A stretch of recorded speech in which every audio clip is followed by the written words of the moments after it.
Цахим үнэмлэхийг 12 дугаар сарын 23-наас эхлэн эх оны 6 сарын 21 хүртэл Монгол улсын нийт иргэдэд олгохоор төлөвлөжээ. Энэ ажлыг хэрэгжүүлэхэд орон таяар 484 бүртгэлийн анхан шатны нэгж ажиллана гэж байна. Улсын бүртгэлийн ерөнхий газар 2010 оноос хойш хүний хөгжил сангийн тухай хууль хэрэгжүүлэх явцдаа цахим үнэмлэх тараах эксээр улсын мэдээллийн санг бүрдүүлж амьдсан. Үүнд Монгол улсын 2.7 сая иргэний хаягийн бүртгэл, хорооны хээ буюу биеийн давхцаагүй бүртгэл, дижитал зургийн санг бий болгосон гэж байна. Энэ ажлын явцад нийт 15 сая 483 мянган архивын баримтыг ховын хэрэгтэй болгожээ.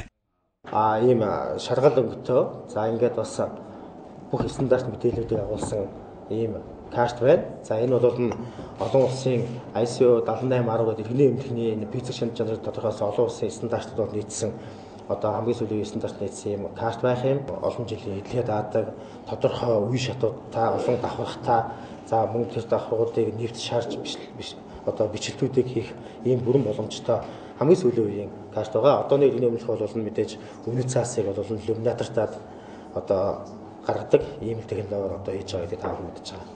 Тэгээд та таныг дотлох илэрхийлэх өөр баримт бичиг байна уу гэж олон асуудаг.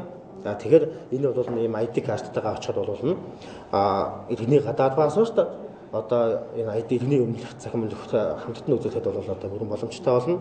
Энд тухайн иргэний энэ үндсэн зургийг энд хэмжээг нь багасгаж энэ цонхон дээр нэвт хэрэглэх байдлаар хийж өгсөн байгаа. За энэ бол эргээд нөгөө танаамдах сканерт гэх юм уу хурамчаар хийхэд бол энэ бол гарахгүй.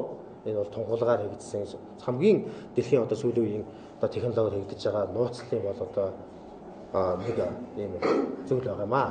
Цахим үнэмлэхэд хувь хүний бүхэл мэдээллийг багтаасан чип суулгажээ. Ингэснээр иргэд банк, даатгал, халамж, эрүүл мэнд, боловсролын үйлчлэгийг түргэн шуурхай хүртэх боломжтой. Энэ цахим үнэмлэхийг ашигласнаар тухайн иргэний үндсэн мэдээллийг авч болохоос гадна сонгуульд оролцсон, татвар төлсөн, цэргийн алба хаасан гэх мэдээллийг тодорхойлох юм байна. Иргэний бүртгэлийн ерөнхий газарт иргэдийн хувийн мэдээллээс гадна хуулийн этгээдийн бүртгэлийн 1 сая гаруй, эд хөрөнгийн эрхийн 30 сая гаруй материал төвлөрсөн байна. Мөн гадаадд суугаа иргэдийн онлайн лавлахыг үүсгэсэн байгаа. Ингэснээр нэг иргэн нэг бүртгэл гэсэн үндсэн зорилтоо хэрэгжүүлэх бааз суурь хангалттай бүрдсэн гэлээ. Шууд мэдээллээ.